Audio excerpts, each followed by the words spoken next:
നമസ്കാരം കുമാറെ. ഇന്നലെ മുതൽ ദേശീയ മാധ്യമങ്ങളടക്കം എല്ലാവരിലും ഒരു സന്ദേഹവും ചർച്ചയുമൊക്കെയായി മാറിയ ഒരു കാര്യമാണ് അണ്ണാമലൈ.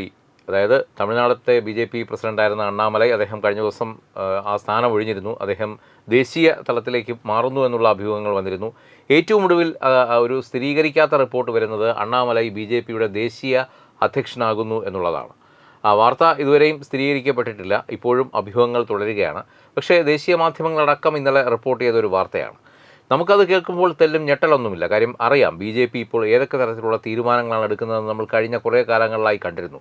അത് ഈ ഓരോ നിയമസഭാ ഇലക്ഷൻ കഴിഞ്ഞ സംസ്ഥാനങ്ങളിലും മറ്റുമൊക്കെ ഇത്തരത്തിൽ സസ്പെൻസ് നിറച്ച് അവസാനം കുറേ സസ്പെൻസ് കൊണ്ടുപോയി അവസാനം ഞെട്ടിക്കുന്ന ഒരു കാഴ്ച. അതുകൊണ്ട് തന്നെ ഇതിലിനിയിപ്പോൾ അണ്ണാമലൈ BJPയുടെ ദേശീയ അധ്യക്ഷനായെന്ന് വെച്ച് നമുക്ക് ഞെട്ടലൊന്നുമില്ല. അത് ഏറെക്കുറെ ചിലരെങ്കിലുമൊക്കെ പ്രതീക്ഷിക്കുന്നുണ്ടെന്ന് ആഗ്രഹിക്കുന്നുണ്ട്. ശരിക്കും ഈ പറഞ്ഞതുപോലെ പക്ഷേ ഒരു ചരിത്ര സംഭവമാണല്ലേ. തെക്കിൽ നിന്നും ഒരാൾ വടക്കെത്തി അവിടെ രാജ്യം ഭരിക്കുന്ന പാർട്ടിയുടെ അധ്യക്ഷ സ്ഥാനത്തേക്ക് എത്തുക എന്ന് പറയുന്നത് അത്ര ചില്ലറ കാര്യമൊന്നുമില്ല. ശരിക്കും അങ്ങനെയാണെങ്കിൽ ഇനിയിപ്പോൾ BJP സംഭവിക്കാൻ പോകുന്ന വലിയ മാറ്റങ്ങൾ എന്തൊക്കെയാണ്? അല്ല, ഇത് ആദ്യമേ തന്നെ പറയട്ടെ, ഇതൊരു സൂചന മാത്രമാണ്, അല്ലെങ്കിൽ അങ്ങനെ ഒരു ചർച്ച മാത്രമാണ്, സ്ഥിരീകരിക്കപ്പെട്ടിട്ടില്ല. അതൊരു ചർച്ച മാത്രം നടക്കുകയാണ്. ചർച്ച എന്ന് പറഞ്ഞാൽ BJPക്കുള്ളിലെ ചർച്ച എന്നല്ല ഉദ്ദേശിക്കുന്നത്. കാരണം BJPയുടെ അധ്യക്ഷൻ ആര് എന്ന് ചർച്ച ചെയ്യുമ്പോൾ ഇനിയിപ്പോൾ അമിത്ഷാ ഇവിടെ അണ്ണാമലൈ ആയിരിക്കും എന്നൊരു ചർച്ച വരുന്നുണ്ട്. അത് കഴിഞ്ഞ 2 ദിവസമായി അമിത്ഷാ ചെന്നൈയിൽ ക്യാമ്പ് ചെയ്ത് നടത്തുന്ന ചില രാഷ്ട്രീയ നീക്കങ്ങൾ. തമിഴ്നാട് സംസ്ഥാന അധ്യക്ഷ പദവി മറ്റൊരാൾക്ക് കൊടുക്കുന്നു, ശ്രീ നയനാർ നാഗേന്ദ്രന് പോകുന്നു. അണ്ണാമലൈയുടെ പ്രവർത്തനങ്ങൾ അദ്ദേഹം വളരെയധികം ശ്ലാഘിക്കുന്നുണ്ട്. അതിനുശേഷം അണ്ണാമലൈയുടെ സേവനം ഇനി ദേശീയ നേതൃത്വം പ്രയോജനപ്പെടുത്തുമെന്നൊരു പ്രസ്താവന വരുന്നു. ഇത് മാത്രമല്ല, ഇതിൽ ശ്രദ്ധേയമായൊരു കാര്യം, DMKക്കെതിരെ ചെരുപ്പിടാത്തൊരു സമരം അദ്ദേഹം ആഹ്വാനം ചെയ്തിരുന്നു. കഴിഞ്ഞ ദിവസം അത് പിൻവലിക്കുകയുണ്ടായി. ചെരുപ്പിട്ടുകൊണ്ട് അത് പിൻവലിച്ചു. അതെ, അതാണ് BJP അധികാരത്തിൽ വന്നാൽ മാത്രമേ ചെരുപ്പ് ധരിക്കുകയുള്ളൂ എന്ന് അദ്ദേഹം പറഞ്ഞിരുന്നു. അതൊരു പക്ഷേ തമിഴ്നാട് അധ്യക്ഷനായി അല്ലെങ്കിൽ തമിഴ്നാടിൻ്റെ ഇൻചാർജായി തുടരും എന്നൊരു സൂചനയുടെ അടിസ്ഥാനത്തിലായിരിക്കാം. പക്ഷേ ഇപ്പോൾ അദ്ദേഹം ദേശീയ തലത്തിലേക്ക് വരുമെന്ന് പ്രഖ്യാപിക്കപ്പെട്ടിരിക്കുന്നു. ഏത് കപ്പാസിറ്റിയിൽ വരും എന്നതാണ് ചർച്ചയാകുന്നത്. അവിടെയാണ് BJPയുടെ ദേശീയ അധ്യക്ഷനായി അണ്ണാമലൈ വരും എന്നൊരു ചർച്ച വരുന്നത്. പക്ഷേ പാർട്ടിയുടെ ഒരു സംഘടനാ സംവിധാനങ്ങൾ അനുസരിച്ച് നോക്കിയാൽ അണ്ണാമലൈ ഈ ഘട്ടത്തിൽ ദേശീയ അധ്യക്ഷനാകാനുള്ള സാധ്യത തീരെയില്ല. പക്ഷേ നേരത്തെ പറഞ്ഞതുപോലെ പാർട്ടി BJP ആണ് എന്നുള്ളത് കൊണ്ട് തന്നെ, കാരണം അണ്ണാമലൈ BJPയിലേക്കൊരു അദ്ദേഹത്തിൻ്റെ സിവിൽ സർവീസ് ജോലി ഉപേക്ഷിച്ച് വന്നയാളാണ്.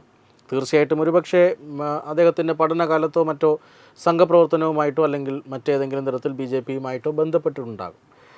പ്രധാനമന്ത്രി നരേന്ദ്രമോദിയുടെ വികസന പ്രവർത്തനങ്ങളിൽ ആകൃഷ്ടനായി അദ്ദേഹം സിവിൽ സർവീസ് ഉപേക്ഷിച്ച് രാഷ്ട്രീയത്തിലേക്ക് വരുന്നു. അങ്ങനെ ഈ രാഷ്ട്രീയത്തിൽ അദ്ദേഹത്തിന് BJP സംസ്ഥാന പ്രസിഡന്റ് എന്ന പദവിയിലേക്ക് നേരിട്ട് അദ്ദേഹം വന്നയാളാണ്.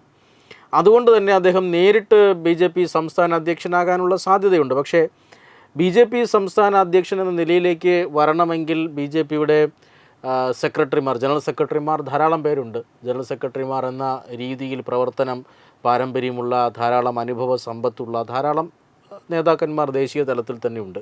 അണ്ണാമലൈ ഇപ്പോഴും ഒരു സംസ്ഥാന നേതാവാണ്. അദ്ദേഹം ഒരു ദേശീയ രാഷ്ട്രീയത്തിലേക്ക് ഉയർത്തപ്പെട്ടിട്ടുള്ള നേതാവല്ല.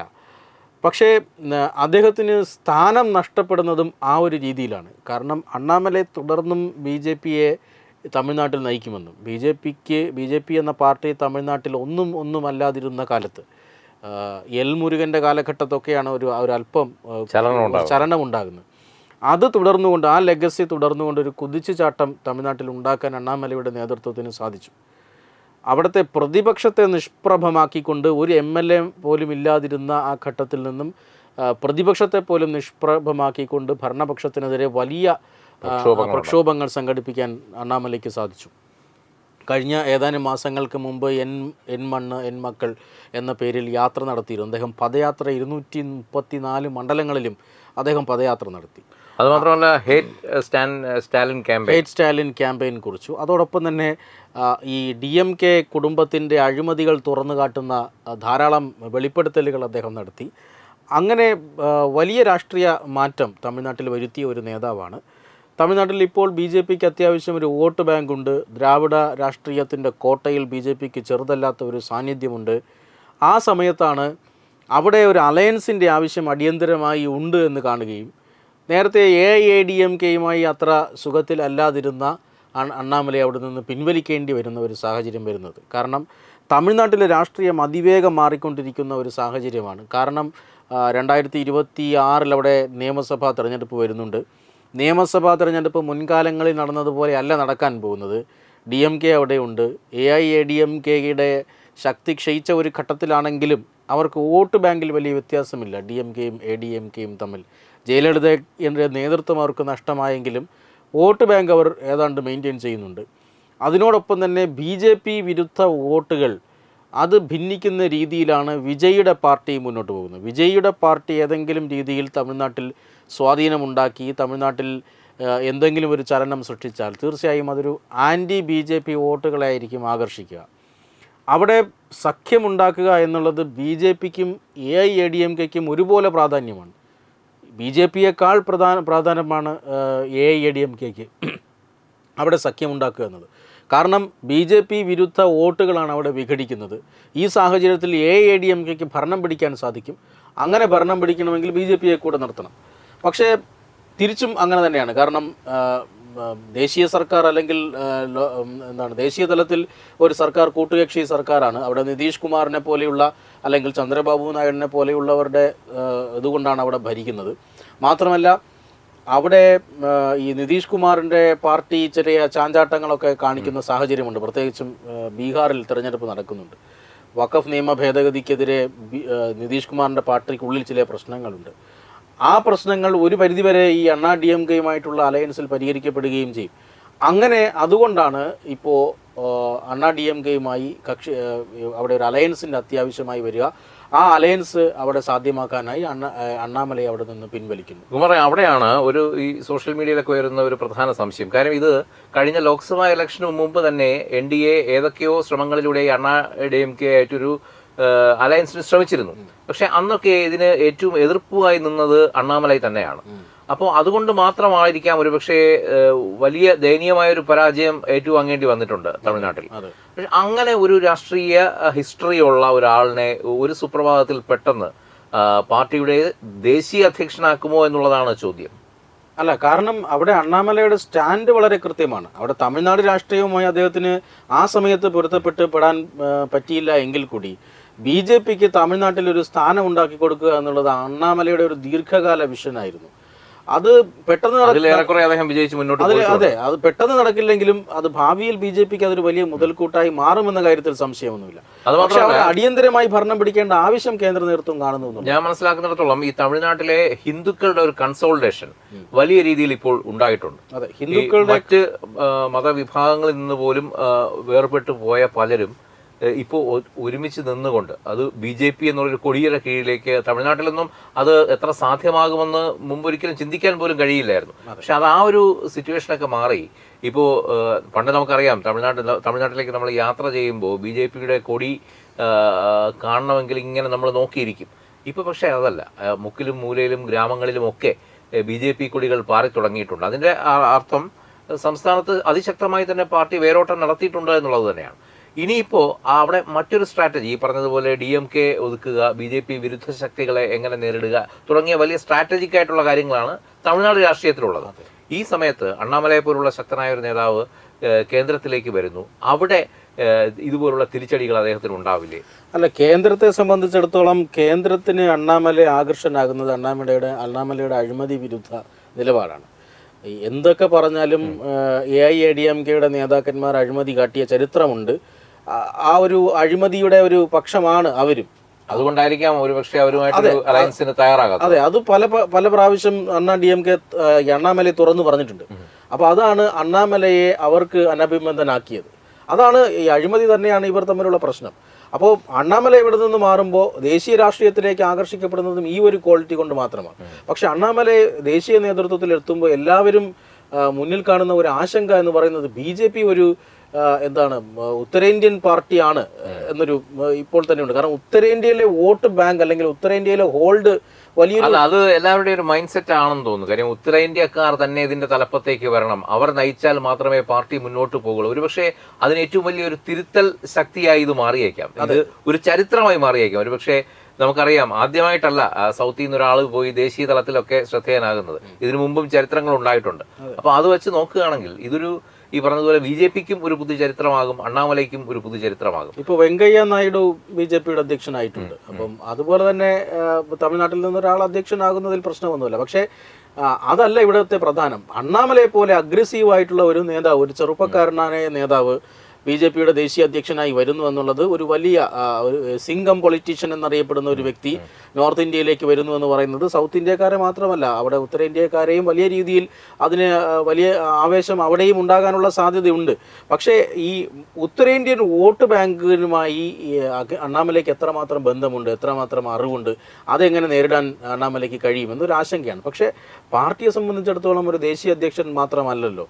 ഇപ്പോൾ പ്രധാനമന്ത്രി നരേന്ദ്രമോദിയും ആഭ്യന്തരമന്ത്രി അമിത്ഷായും ഒക്കെ ഉണ്ട്. മാത്രമല്ല പാർട്ടിക്ക് അനേകം ജനറൽ സെക്രട്ടറിമാരുണ്ട്. ഇതൊക്കെ ഒരു പക്ഷേ പിന്നെ ഈ പൊതുജനത്തിന് അറിഞ്ഞുകൂടാത്ത മറ്റൊരു കാര്യം കൂടെ ഉണ്ട്. ഈ ഇലക്ഷൻ സമയത്ത് ഉത്തരേന്ത്യയിലുള്ള പല ക്യാമ്പുകളിലും വർക്ക് ചെയ്യാൻ പോകുന്നത് സൗത്തിൽ നിന്നുള്ളവരാണ്. നമ്മുടെ കേരളത്തിൽ നിന്നടക്കമുള്ള മുതിർന്ന നേതാക്കളാണ് മഹാരാഷ്ട്ര പോലുള്ള സംസ്ഥാനങ്ങളിലെ ഇലക്ഷനൊക്കെ ചുക്കാൻ പിടിക്കുന്നത്. അവരാണ് ഇതിന്റെ കടിഞ്ഞാൻ വലിക്കുന്നത്. അത് പലർക്കും അറിയുന്നില്ല എന്നുള്ളൊരു കാര്യമാണ്. അപ്പോൾ ഇതിന്റെ ഈ കൃത്യമായ ഒരു രാഷ്ട്രീയ യുദ്ധം പ്രകടമാകേണ്ട പോർമുഖം എന്ന് പറയുന്നത് ഈ തെരഞ്ഞെടുപ്പ് കാലഘട്ടമാണ്. അപ്പോൾ തെരഞ്ഞെടുപ്പ് കാലഘട്ടങ്ങളിൽ എന്ത് സമീപനം കൈക്കൊള്ളുന്നു, എന്ത് പോളിസീസ് എടുക്കുന്നു, അതിനെ എങ്ങനെ സ്ട്രാറ്റജിക്കായി നേരിടുന്നു, അവിടെയാണ് ഒരു ഡിസിഷൻ മേക്കിങ്ങിനും ഇത്തരത്തിലുള്ള സ്ട്രാറ്റജിക് ആയിട്ടുള്ള മൂവ്മെന്റ്സിനും ഒക്കെ വലിയ പ്രാധാന്യം വരുന്നത്. അത്തരത്തിൽ നോക്കുകയാണെങ്കിൽ അണ്ണാമലൈ പോലുള്ള ഒരു ആളിനെ എന്തുകൊണ്ടും ആ സ്ഥാനത്തേക്ക് എത്തുമ്പോൾ അങ്ങനെയുള്ള ചില കാര്യങ്ങളിൽ വലിയ മാറ്റങ്ങൾ ഉണ്ടാകുമെന്ന് തന്നെ കരുതുന്നു. അതിപ്പോൾ സോഷ്യൽ മീഡിയയിൽ ഇത് സംബന്ധിച്ച് ഒരു വലിയ തർക്കം നടക്കുന്നുണ്ട്. ഞാൻ ഈ ചർച്ചയ്ക്ക് വരുന്നതിന് മുമ്പ് കുറച്ച് പേജുകൾ നോക്കുമ്പോൾ ഉത്തരേന്ത്യൻ ബഡാ ഭായിമാരുടെ കാലം കഴിഞ്ഞു, ഇനി വേണ്ടത് ഒരു പാൻ ഇന്ത്യൻ, അങ്ങനെയാണ് അതിൽ പറയുന്നത്, ഒരു സൗത്ത് ഇന്ത്യൻ എന്ന് പോലുമല്ല, ഒരു പാൻ ഇന്ത്യൻ യൂത്ത് ബ്ലഡ് ആണ് അവിടെ വരേണ്ടത് എന്നുള്ള രീതിയിലുള്ള ചില കമന്റ്സുകളൊക്കെ വരുന്നുണ്ട്. അല്ല, അത്തരത്തിലുള്ള ഒരു ഓവർ എന്താണ് ആവേശ കമ്മിറ്റിയൊന്നും ഇവിടെ ആവശ്യമില്ല. പക്ഷേ പാർട്ടിയെ സംബന്ധിച്ചിടത്തോളം ഏത് നേതാവ് വന്നാലും അംഗീകരിക്കപ്പെടുമെന്ന കാര്യത്തിൽ അവിടെ ഉത്തരേന്ത്യയെന്നോ ദക്ഷിണേന്ത്യയെന്നോ വ്യത്യാസമില്ല. പക്ഷേ വോട്ടർമാരെ സംബന്ധിച്ചിടത്തോളം തങ്ങളുടെ ഒരു നേതാവ് ഇത്ര ദിവസം തമിഴ്നാട്ടിലെ വളരെ ജനകീയനായ ഒരു നേതാവാണ് അണ്ണാമലൈ എന്ന് പറയുന്നത്. അവരോടൊപ്പം അവരുടെ ആളായി അല്ലെങ്കിൽ അവരുടെ മകനായി അവരുടെ സഹോദരനായി ഒക്കെ പെരുമാറിയിരുന്ന വ്യക്തിയാണ്. ഇപ്പോൾ കഴിഞ്ഞ ദിവസങ്ങളിൽ അദ്ദേഹം BJP അധ്യക്ഷ സ്ഥാനത്ത് നിന്ന് മാറുമ്പോൾ തന്നെ ധാരാളം പ്രവർത്തകർ അദ്ദേഹത്തിൻ്റെ അടുത്ത് വന്ന് അദ്ദേഹത്തിൻ്റെ കാറ് തടയുകയും അദ്ദേഹത്തെ എന്താണ് കരയുകയും ഒക്കെ ചെയ്യുന്നത് നമ്മൾ കണ്ടതാണ്. അപ്പോൾ വളരെ വികാര വായ്പോടുകൂടി കൊണ്ടു നടന്ന ഒരു നേതാവിനെ ഇവിടെ നിന്ന് മാറ്റുമ്പോൾ അവർക്ക് അർഹമായ അവരുടെ കൂടി വികാരത്തെ മാനിക്കുന്ന രീതിയിലുള്ള സ്ഥാനം ആ നേതാവിന് കൊടുത്തിട്ടുണ്ട് എന്നൊരു ആവേശം എന്തായാലും ഉണ്ടാകും. കുമാർ, അതുപോലെ കഴിഞ്ഞ കാലങ്ങളിൽ കഴിഞ്ഞ ഇലക്ഷൻ സമയത്തൊക്കെ നമ്മൾ കണ്ടതാണ് മോദിയും കേന്ദ്ര നേതൃത്വമൊക്കെ ഈ അണ്ണാമലയെ എങ്ങനെയാണ് ട്രീറ്റ് ചെയ്തിട്ടുണ്ടെന്നുള്ളത്. എന്തായാലും ഒരു പ്രത്യേക ഒരു മമത ഇദ്ദേഹത്തിൻ്റെ പുറത്തുണ്ടെന്നുള്ളത് അന്ന് മാധ്യമങ്ങൾ പോലും ഒളിഞ്ഞും തെളിഞ്ഞും ഒക്കെ പറഞ്ഞിട്ടുണ്ടായിരുന്നു. അത് നമ്മൾ കണ്ടതുമാണ്. കാര്യം മോദി ഇതിൻ്റെ തെരഞ്ഞെടുപ്പ് വേളയിൽ തന്നെ നമ്മളടക്കം ചർച്ച ചെയ്തതാണ്, ഏറ്റവും കൂടുതൽ പ്രാവശ്യം വിസിറ്റ് ചെയ്ത ഒരു സംസ്ഥാനം ഒരുപക്ഷെ തമിഴ്നാടായിരിക്കും അടിക്കടി, അല്ലേ? ഇപ്പോൾ അതിൻ്റെയൊക്കെ ഒരു ബാക്കി പത്രമായി ഇതിനെ വായിക്കാൻ പറ്റുമോ? അത് മാത്രമല്ല, ഇപ്പോൾ രാജ്യത്ത് വലിയൊരു ഹേറ്റ് ക്യാമ്പയിൻ നടക്കുന്നുണ്ട്, കട്ടിംഗ് സൗത്ത് എന്ന് പറഞ്ഞിട്ട്, വിരുദ്ധ ശക്തികൾ, രാഷ്ട്രവിരുദ്ധ ശക്തികളുടെ ഒരു ചിന്ത. അപ്പോൾ അതിന് ഒരു മറുപടി, തക്കതായ മറുപടി കൂടിയാകുമോ? കാര്യം ഇത് കട്ടിംഗ് അല്ലല്ലോ, ഇതൊരു ബ്രിഡ്ജിങ് സൗത്താണ്. സൗത്തിലേക്ക് കേന്ദ്രത്തിൽ നിന്നൊരു പാലം ഇടുകയാണ്. അപ്പോൾ ഇത് ശക്തമായ ഒരു മറുപടിയാകുമോ? ഈ ഇത്തരത്തിലുള്ള അരാഷ്ട്രവാദികൾക്കുള്ള ഒരു മറുപടിയാകുമോ? അല്ല, BJP അതിൻ്റെ എല്ലാ പ്രവർത്തനങ്ങളിലും ഇത്തരമുള്ള രാജ്യവിരുദ്ധ ക്യാമ്പയിനുകൾക്ക് മറുപടി നൽകാൻ ശ്രമിക്കാറുണ്ട്. ഇങ്ങനെ ഒരു നിയമം നടക്കുകയാണെങ്കിൽ, ഇപ്പോൾ നമുക്കറിയാം കഴിഞ്ഞ ഏതാനും മാസങ്ങൾക്ക് മുമ്പ് രാഷ്ട്രപതി സ്ഥാനത്തേക്ക് ദ്രൗപദി മുർമു എത്തുമ്പോൾ BJP നൽകിയത് അങ്ങനെ ഒരു വലിയ സന്ദേശമായിരുന്നു. അപ്പോൾ തീർച്ചയായും ഈ നിയമനത്തിലും അത്തരമൊരു സന്ദേശം ഉണ്ടാകും. ഇപ്പോൾ ഏതാനും ആഴ്ചകൾക്ക് മുമ്പാണ് ദില്ലിയിൽ വനിതാ മുഖ്യമന്ത്രിയെ നിയമിച്ചുകൊണ്ട് അത്തരത്തിലൊരു സന്ദേശം നൽകിയത്. അതുകൊണ്ട് തന്നെ ഈ സന്ദേശം നൽകാൻ പാർട്ടി ഒരുപക്ഷെ തയ്യാറായിരിക്കും. എന്തായാലും നമുക്ക് പാർട്ടി BJP ആയതുകൊണ്ട് തന്നെ മറ്റെല്ലാ മാനദണ്ഡങ്ങളും മാറ്റിവെച്ചുകൊണ്ടൊരു പക്ഷേ അണ്ണാമലൈ അധ്യക്ഷനായിരിക്കാനുള്ള സാധ്യത കാണുന്നുണ്ട്. പക്ഷേ അവിടെ എത്താനുള്ള പ്രധാനപ്പെട്ട കടമ്പകൾ എന്ന് പറയുന്നത് ഈ പറയുന്നതാണ്. കാരണം പാർട്ടിക്ക് ധാരാളം ഊർജ്ജസ്വലരായ അനുഭവ സമ്പത്തുള്ള നേതാക്കന്മാർ ദേശീയ തലത്തിൽ തന്നെ ഉണ്ട്. മാത്രമല്ല ഉത്തരേന്ത്യൻ വോട്ട് ബാങ്കിനെ റീറ്റെയിൻ ചെയ്യാൻ കഴിവുള്ള ഒരു വ്യക്തി എന്നുള്ള നിലയിൽ അവിടെ വരണം. കാരണം പല സംസ്ഥാനങ്ങളും BJP ഭരിക്കുകയാണ്. ആ സംസ്ഥാനങ്ങളിലൊക്കെ കൃത്യമായ ഇടപെടലുകൾ നടത്തണം, കോർഡിനേഷൻ നടത്തണം. പല സംസ്ഥാനങ്ങളിലും ചെവി അറിയാതെയാണ് നേതൃമാറ്റങ്ങൾ നടന്നത്. ഹരിയാനയിലും മധ്യപ്രദേശിലും ഒക്കെ നേതൃമാറ്റങ്ങൾ നടന്നു. അതുപോലെയുള്ള വളരെ ലളിതമായ രീതിയിൽ അല്ലെങ്കിൽ കോംപ്ലിക്കേഷൻസ് ഒന്നുമില്ലാതെ രാഷ്ട്രീയത്തിൽ വലിയ ചലനങ്ങൾ സൃഷ്ടിക്കാൻ കഴിയുന്ന നേതാക്കൾ ഇപ്പോഴും നമ്മുടെ തലപ്പത്തുണ്ട്.